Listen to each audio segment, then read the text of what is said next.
Hello and welcome back to Princess Evangile. However, the laugh seemed slightly forced, and she must not have really felt it. Oh wow, I've never seen you look so upset. Look, listen. Ritsuko and I get along pretty well, right? Yeah, that's true. So there's no reason to get worked up about it. Look, it's true we're only half related by blood, but, well, I feel like it's a bit strange to say only half. We are fully half related, it doesn't change the fact we're real sisters. I nodded silently. Although, well, it would be a lie to say that knowing about this hasn't affected our relationship.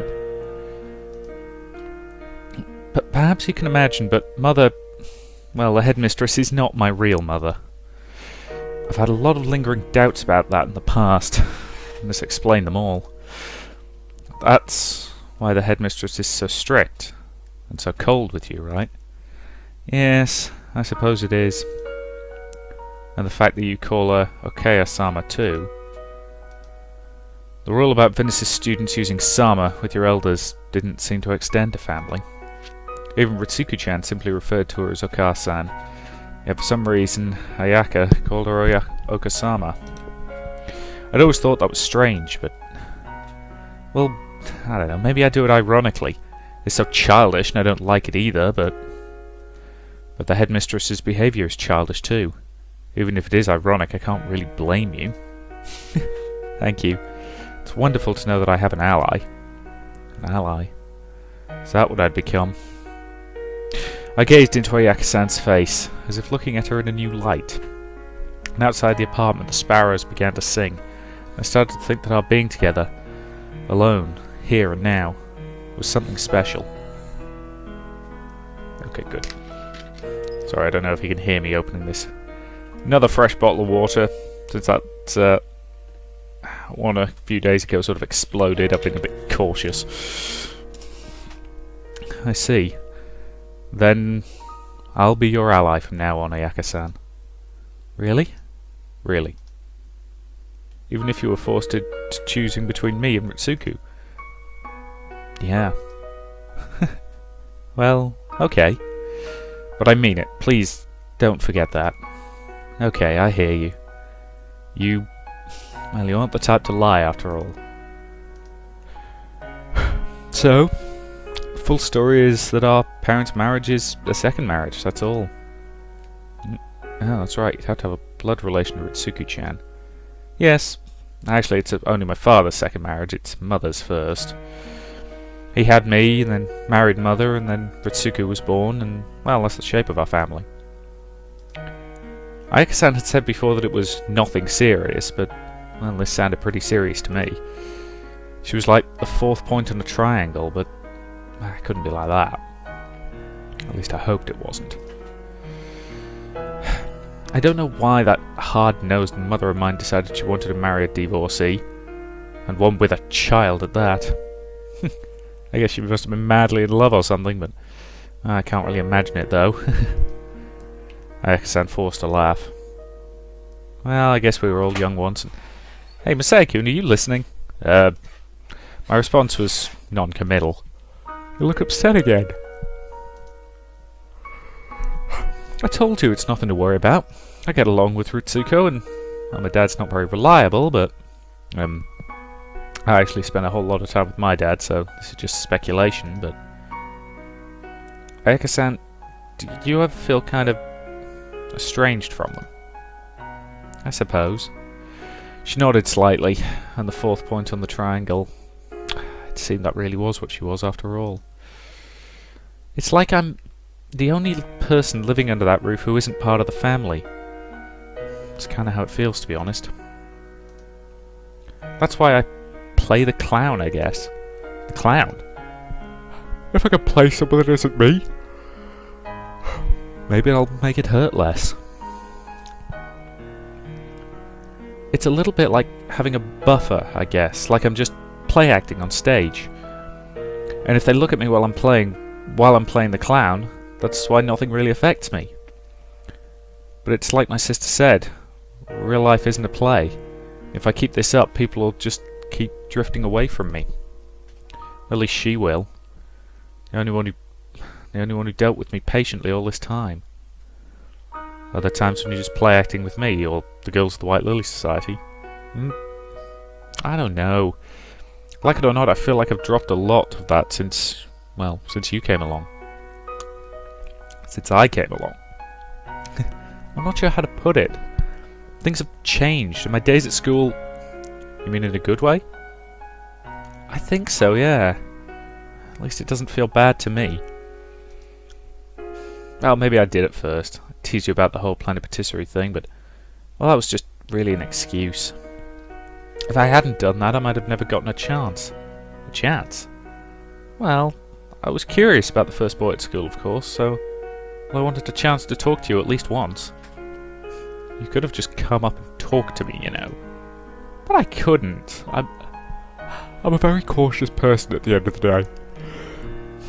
She'd said that at the shrine too. And despite appearances, I'm actually pretty cautious, you know.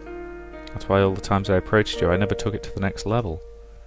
She'd said it like a joke, but it seemed it was actually how she really felt. For instance, with Rai-san. I could never walk right up to someone like her. Rise really is like the sun. She didn't sound jealous at all, but simply admiring of her. I feel like the way you are must have something to do with your family in the end. Though personality naturally plays a role too. But after the planet patisserie thing, you didn't do much play acting. I guess not. Well then, I don't actually mind then. The detached aspect of your life, that is. I don't know if that's a compliment or not. It's not exactly a compliment. Hey. But I don't mind them. I guess it's the lack of sleep. I don't know why I'm telling you all these strange things. It's not strange. You did promise to tell me. I guess that's true. Besides, I don't think it's strange. I'm actually really glad you told. Well, it's a lot of my mind too. I'd never told anyone all this before. By the way, does Ritsuko-chan know about all this stuff? Of course. I just meant they could have hid it from her if they'd wanted to. Hid it? Well, I guess you're right. Such a thing never seems to have occurred to Mother. She told us while we were still little. I see. I couldn't help but feel that there might be some malice behind that. And for something like this, if the parents didn't reveal it, there would be no way for the children to find out. If the girls could remember the remarriage, of course the subject might come up naturally. But there were only 2 years difference between Ayaka-san and Ritsuko-chan. Ayaka-san would have been far too young to remember the remarriage too. I don't know what my relationship with Ritsuko was like before we learned the truth. I don't remember anymore. You were probably close. I mean, you still are, after all. That's true. Masai-kun, thank you for everything today. Yeah? For going out on a date with me, for putting up with my boring story. Not at all.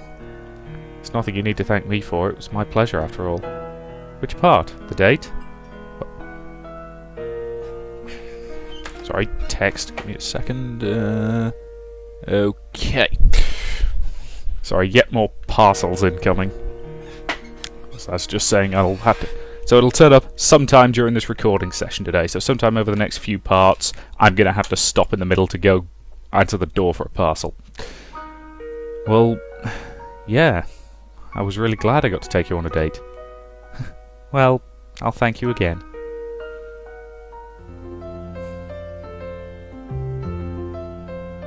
Now apparently, his eye colour is incredibly inconsistent. Apparently, this is because by the point that I'm recording at now, I've already uploaded quite a few parts of this Let's Play series last week. And yeah, apparently, his eye colour is not consistent at any point across all of the CGs. Now, I don't know if that's just because they were done by different artists, or the artist forgot because they so rarely drew his eyes, but who knows. And she kissed me. In terms of time, it only lasted for maybe a tenth of a second, and it was truly a momentary act. but I'd felt the touch of her lips, and the vividness of that single contact was, in actuality, it was far greater than what I'd felt during my half-day's attack on Ayaka-san earlier. Even though it had just been for an instant, even though it had just been a feather's touch. I'm sorry, She let out a long sigh. I know that this isn't nearly enough to thank you for all you've done. It's fine. I somehow managed to force the words out. It's really fine. It's a good thank you. I see. I'm glad. Ayaka-san sounded truly relieved. Sorry, that was the same text. She moved away from me. It was only then that we realised how close our bodies had been. We gazed at each other, and I knew I was blushing, but Ayaka-san was too. There was no playing the clown here. I didn't even have to ask. Ayaka-san, I started to speak, even though I wasn't sure what I was asking. We still have time before the first bus leaves. But Ayaka-san turned quickly to check her cell phone. Didn't let me say anything more. I think we should rest until then. I'm still a little sleepy. Yeah, right. So, good night. Don't worry, I'll set an alarm. And without waiting for a response from me, Ayaka-san quickly laid down on a futon, her back turned toward me. I felt the desire to hold her from behind, itching in my stomach again. She seemed to want it too. Maybe that was just my wishful thinking. I guess it's not really right for me to use the futon while the master of the house is on the floor. No, it's okay. I've got another futon. I stumbled to my feet and laid out the spare futon from the closet. After a moment's thought, I moved it as far away from Ayaka-san as possible. Then I laid down, keeping my back to her. Hey, are you asleep yet? It hasn't been 3 seconds. That's true. I heard her roll over. Oh, you're up against the wall. I still haven't forgotten what happened earlier. I heard her turn over again, and the room remained quiet for some time. I feel a little like I'm on a school trip. I was thinking the same thing. Even though Venice's doesn't have school trips. I've never been on one myself. Never could pay the deposit. It must have been really hard on you. Yeah, I guess so. It's so different from the maidens of leisure at Venice's. I think that's why they were all in love with you. Yeah? Well, you know, you got 100% of the vote of the Premier Judgment. That was really unexpected. Yeah. That reminds me, Seikun, do you toss and turn in your sleep? You mean before? Yeah. I was half asleep, so maybe I heard wrong, but it seems like you turned yourself in the opposite direction. No, you didn't hear wrong. I thought so. What was it? Were you just fascinated by my feet or something? It wasn't quite that, but well, it was close enough that I couldn't answer right away. Just kidding. Sorry. Guess I should stop saying things like that. Because you want to stop playing the clown? I guess. I just feel genuinely shy about it. She did look bashful, even from behind. And it was clear that this night, though it was now close to dawn, had changed our relationship. We'd even kissed. It was harder to joke around about those little things. But we hadn't confirmed in words how things had changed. So in a way we were still in a limbo. It was probably because I'd got so sick. Normally I'm not like that. I see. And I think I really will sleep. Good night. Good night. But despite what she had said, Ayaka-san didn't actually seem to go to sleep. And knowing that, I stayed awake too, until the alarm went off.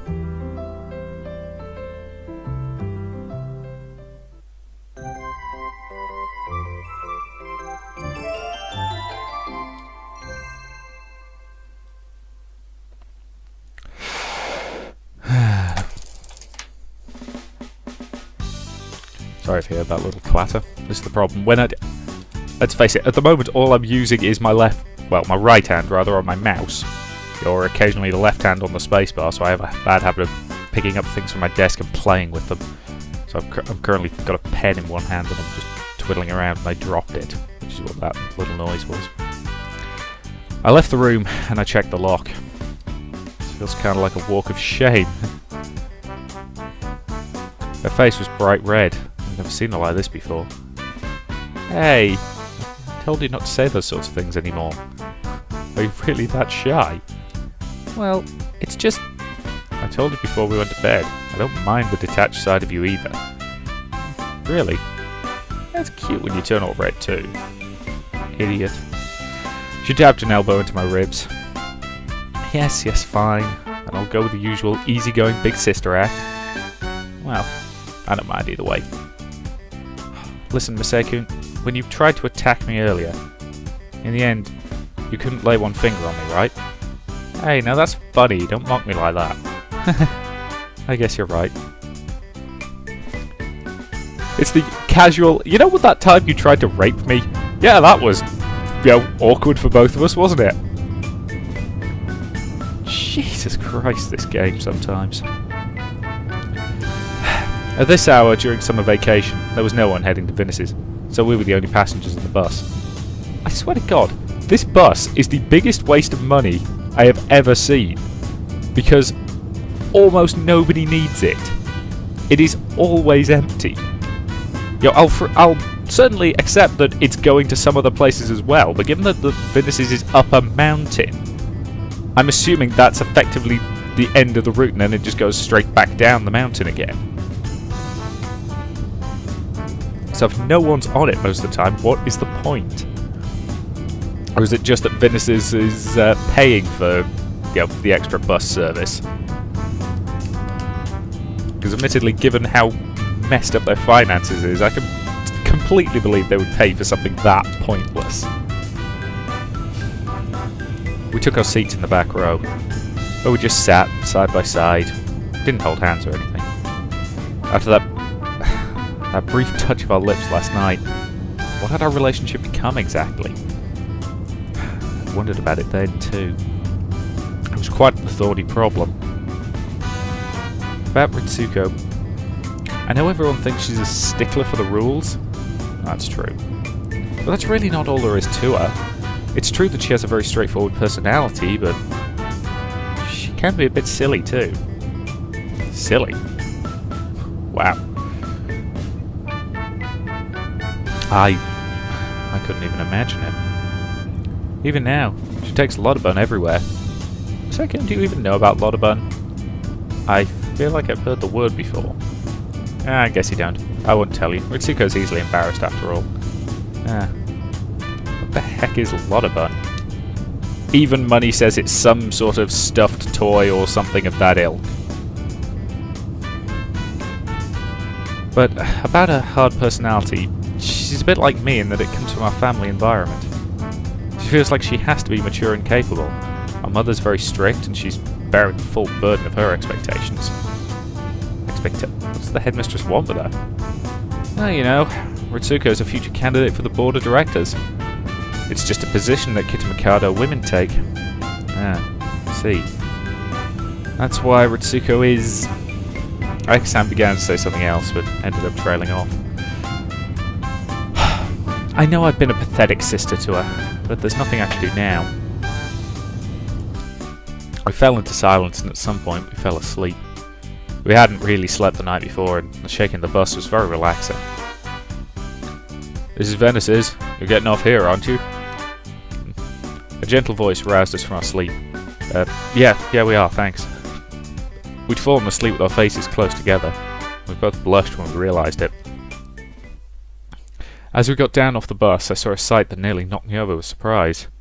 It was... Mother. The headmistress was staring at us coldly. We gazed at each other silently. However, the headmistress's gaze was focused on Ayaka-san, as if ignoring me completely. The diesel engine revved up and the bus departed. In quiet tones, the headmistress spoke. It was a surprise when I boarded that bus. I just glanced into the back, and there it was, a familiar face. So she'd seen us from the start. I wish we'd spoken to her, but then, even if we'd been awake, she'd have ignored us. We weren't exactly going to exchange pleasantries in a situation like that. The headmistress checked her watch.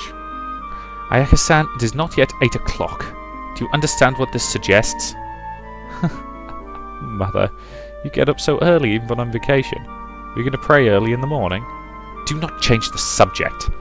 Who, me? Ayaka-san flashed a cavalier smile. This is the clown. So what does 8 o'clock suggest? You mean like, it's 8 o'clock, everyone go home? Something like that? She let out an exasperated sigh, and I felt a flash of indignation. But Ayaka-san's smile remained, pasted firmly over her features. The headmistress eventually turned her face towards me. And it was truly a shock when I saw the face next to hers was yours, Okanogi Masaya-kun.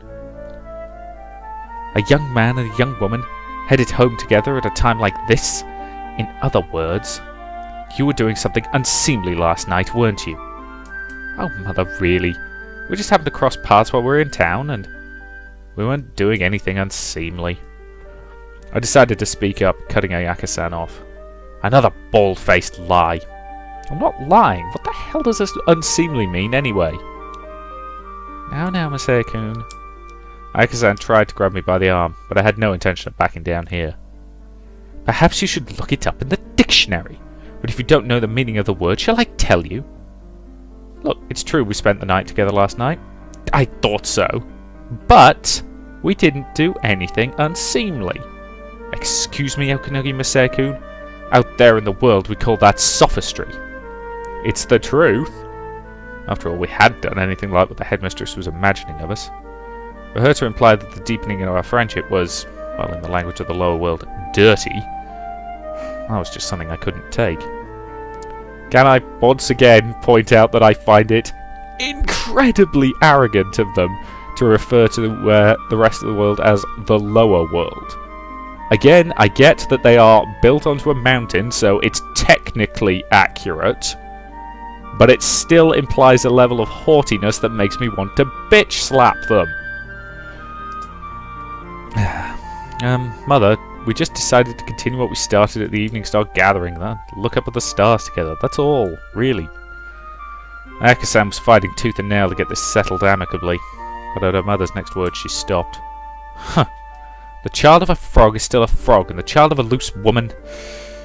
well, you know the rest. Loose? That's a terrible thing to say. Take it back, now! And what is the matter with you? You should learn not to get involved with matters of family. It may be true that I'm not family, but I am her ally. Her ally?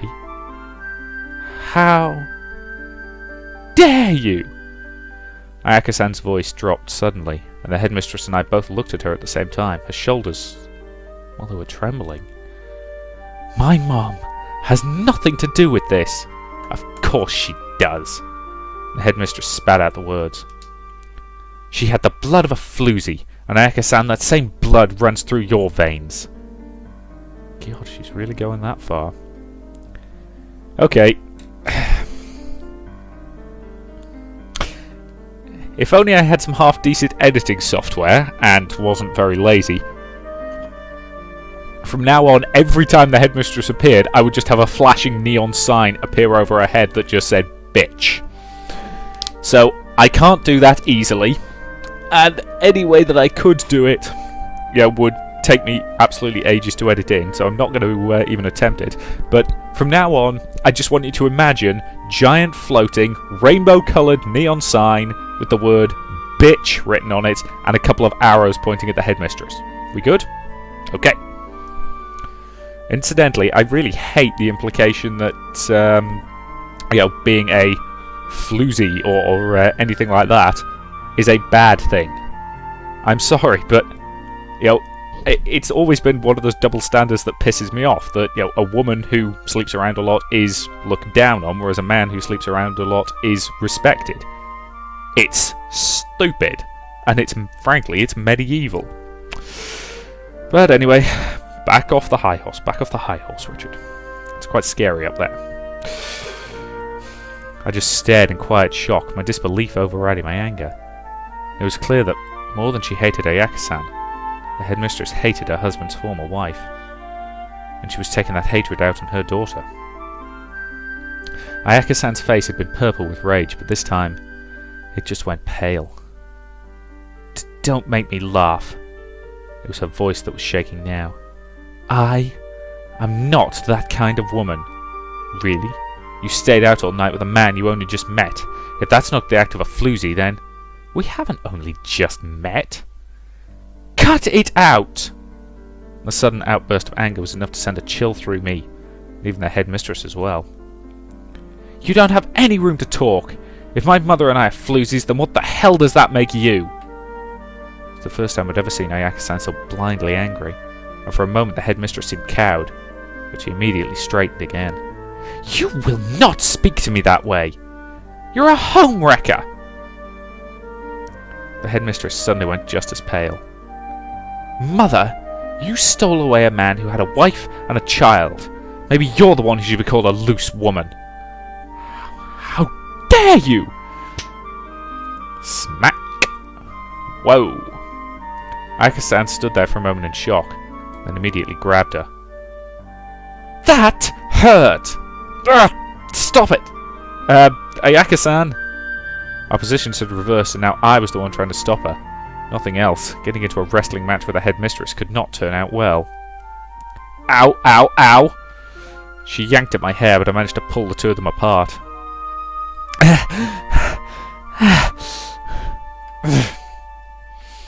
I lost my temper. I could see scratch marks on the headmistress's brow. I thought so. Like mother, like daughter. Shut up! Ayaka-san, to raise your hand to an instructor, even if you are family, I cannot allow it. Maybe I'll just quit this stupid school anyway. Wait a minute, please. Madam Headmistress, you're the one who raised her hand first. The headmistress looked shocked. It seemed that she really had forgotten. See? Big welt on her face. Really bad. You don't think that's going to be a problem? Confronted with the clear evidence of her own wrongdoing, the headmistress's steel demeanour wavered. I suppose this is nothing more than a petty everyday family squabble. Nothing to get so worked up about. It seemed completely the opposite of what she'd said before, but frankly I wasn't going to nitpick at this stage. Ayaka-san, if you're truly in pain, you should see the nurse immediately. I'm alright. I see. But I think that I will go. My forehead stings. Salutations.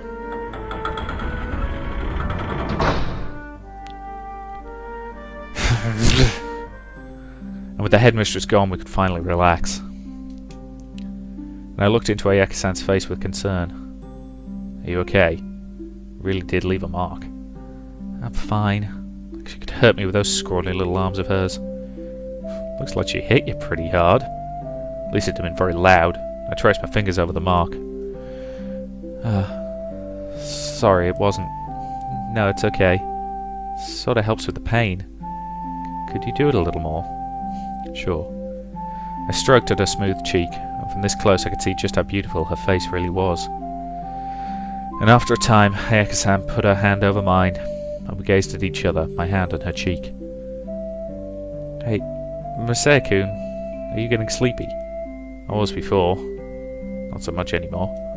I see. Would you stay with me a little longer while then? Sure. Masaya-kun, have you ever been here before? No, first time. Ayaka-san had taken me up the mountain, along the path to the summer lodge, and on the way she took a side path that led us here. This is my favourite place in the world. When I was little, any time anything bad happened to me, I'd come here. Since the primary course school building is also on Mount Amaro, it's fairly close to both. Ayaka-san cut across the clearing and put a hand on the rail, and the grounds of Venice is spread out below. Isn't it a wonderful view? Looking out over it seems to wipe away your troubles. Seriously? It's not like this place is a secret or anything. But you're still the only person I've ever come here with. Way cool, huh? I see. Hey, you didn't come into my way cool this time. I was a little happy to hear it. Oh, you're just joking about that. course I wasn't joking. Well, we've reached the end of our time limit for this episode, so I will say thank you very much for watching, and I'll see you in the next part.